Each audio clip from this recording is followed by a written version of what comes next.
this is part one of no one can convince me that the most expensive part of my life is not my hair care and skincare routine. For context, I live pretty typical average American budget lifestyle.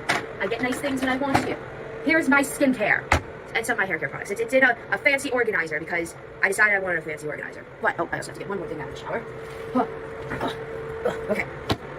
We have 1, 2, 3, 4, 5, 6, 7, 8, 9, 10, 11 products that I use on the regular. And there is a method to my madness. Keep in mind, all of these are drugstore skincare products. It's nothing fancy like, I would love to get some La Roche-Posay sunscreen, but the Neutrogena Broad Spectrum 30 SPF works perfectly fine. So let's start with the morning skincare. First, I do the CeraVe foaming cleanser for normal skin because I have combination skin. And then I do some 2% salicylic acid pads because I have acne-prone skin. And then I do some hypochlorous acid.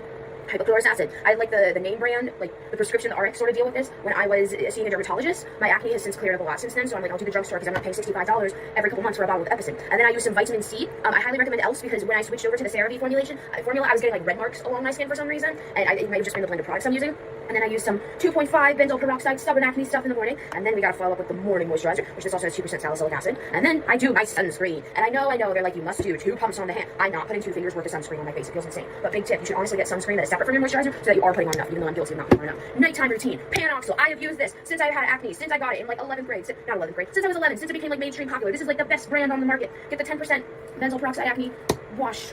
All of these are drugstore, by the way. All of these are over the counter. And then I do this one again. I do my salicylic acid pads again, metabolist, and then more hypochlorous acid only. And then some more vitamin C, and then adapalene gel. This is also very good. Only use it once a day. At least for my skin, it dries it out super quickly. And then the next one, oh yes, CeraVe moisturizer, perfect, ultralight, fantastic, keeps my skin nice and not dry. And then I do use a retinol. For context, I am under 25. However, when I've seen my dermatologist, they did recommend I do this because I do have acne scarring. That is the exception. If you are a child, meaning you are under 18, you should not be using retinol. That's not for you. It's not. But yeah, this is my skincare. Woohoo.